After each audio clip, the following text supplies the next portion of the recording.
Welcome. This is James Corbett of the Corbett Report with your EyeOpener Report for BoilingFrogsPost.com. The salacious story of the media-dubbed sexy spy Anna Chapman is back in the news after a bogus story was circulated last week claiming the FBI had made the decision to swoop in on Chapman's Russian spy ring in 2010 because the flame-haired beauty had gotten too close to an Obama cabinet member.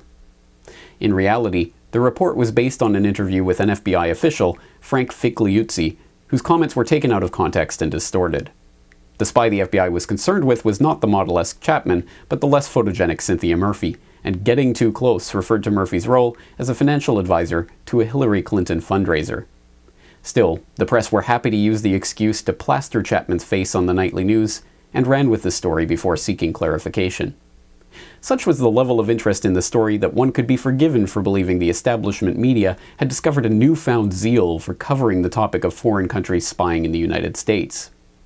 Odd, then, that veteran NSA watcher and best-selling journalist James Bamford's recent interview on the Boiling Frogs podcast regarding the outsourcing of NSA wiretapping to private companies didn't get more media attention. NSA is largely outsourced. A lot of its basically its entire eavesdropping operation. So now it's two outsourced companies that do a lot of the actual tapping of the telecommunications lines in the United States and around the world, particularly like the big AT&T switch in San Francisco, and that's all the gear in there and all the software and hardware and everything, and it comes from a company called Narus, and then for Verint they use a company called, or for Verizon they use a company called Verint. So you have the actual tapping being done by companies that are outsourced, and then and Jim, if I may, not only are they outsourced, but Narus has very close ties to Israeli intelligence, to retired Mossad officers.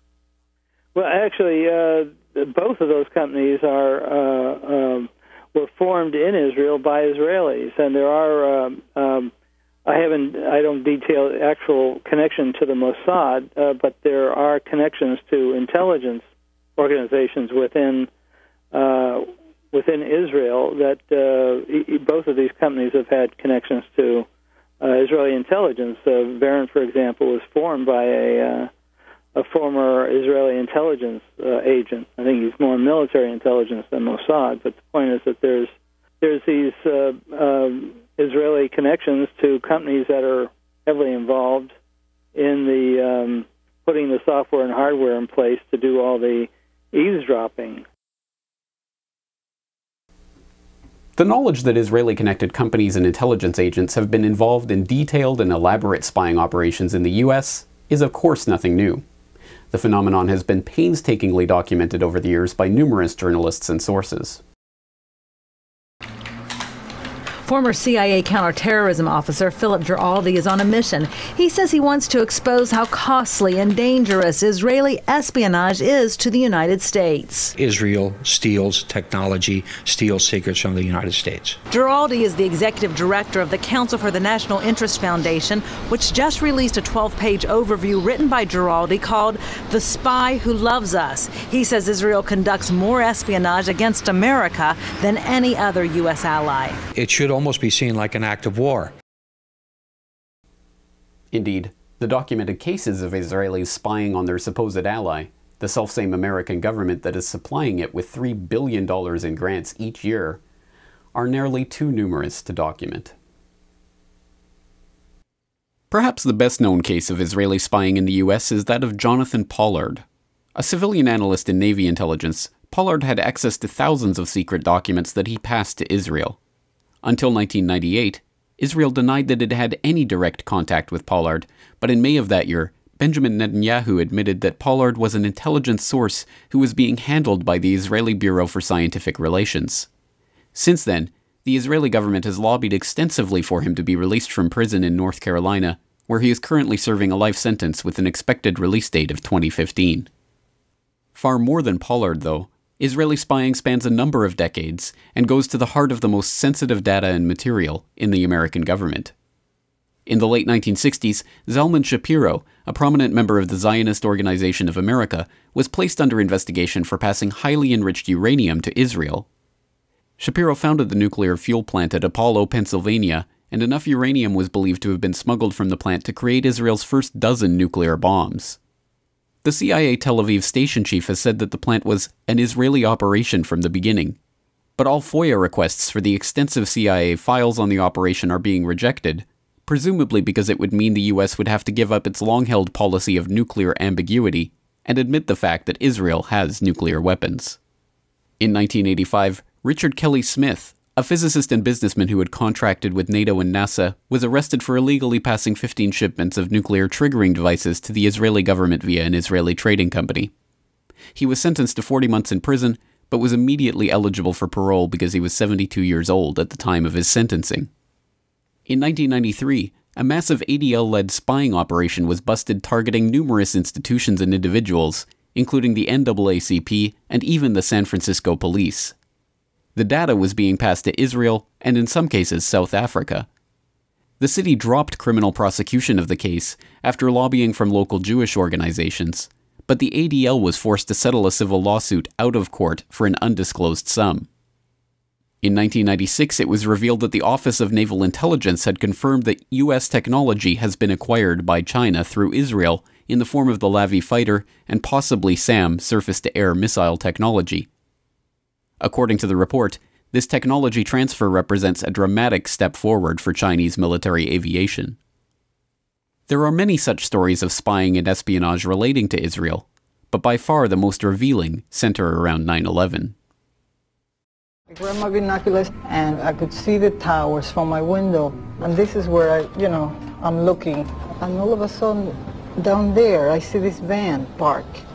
And I see 3 guys on top of the van. And I could see that they were like happy. They didn't look shocked to me. They didn't look shocked. The so-called dancing Israelis were not only promptly allowed to leave the US without charges, they were even featured on Israeli television as folk heroes who talked openly about how they had been sent to America specifically to document the 9/11 attacks. And at that point, we were taken for another round of questioning, this time related to our allegedly being members of Mossad. The fact of the matter is, we are coming from a country that experiences terror daily. Our purpose was to document the event. In an even more explosive series of reports for Fox News, reporter Carl Cameron began a series of reports detailing an ongoing and extensive investigation into Israeli persons of interest in the 9/11 case. Since September 11th, more than 60 Israelis have been arrested or detained, either under the new Patriot anti-terrorism law or for immigration violations. A handful of active Israeli military were among those detained, according to investigators, who say some of the detainees also failed polygraph questions when asked about alleged surveillance activities against and in the United States. There is no indication that the Israelis were involved in the 9/11 attacks, but investigators suspect that the Israelis may have gathered intelligence about the attacks in advance and not shared it.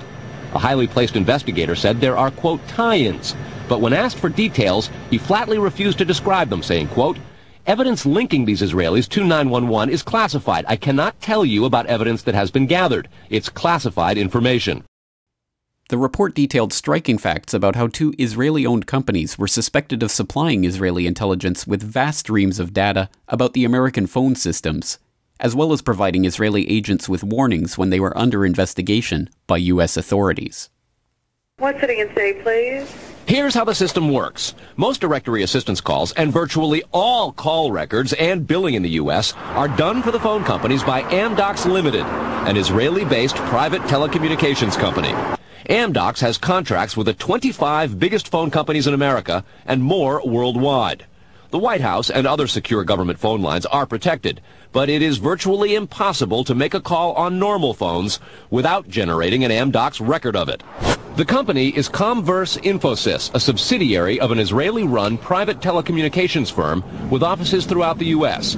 It provides wiretapping equipment for law enforcement. Here's how wiretapping works in the U.S. Every time you make a call, it passes through the nation's elaborate network of switchers and routers run by the phone companies. Custom computers and software made by companies like Comverse are tied into that network to intercept, record, and store the wiretapped calls, and at the same time transmit them to investigators. The manufacturers have continuing access to the computers so they can service them and keep them free of glitches. This process was authorized by the 1994 Communications Assistance for Law Enforcement Act, or CALEA. Senior government officials have now told Fox News that while CALEA made wiretapping easier, it has led to a system that is seriously vulnerable to compromise and may have undermined the whole wiretapping system. Given this lengthy and detailed history of Israeli spying in the U.S., why then is so much attention showered on stories like that of Anna Chapman and the Russian spy ring, while these Israeli spying stories are reported furtively, if at all, and quickly shoved down the memory hole? The answer to this question, too, has been revealed in various ways over the years.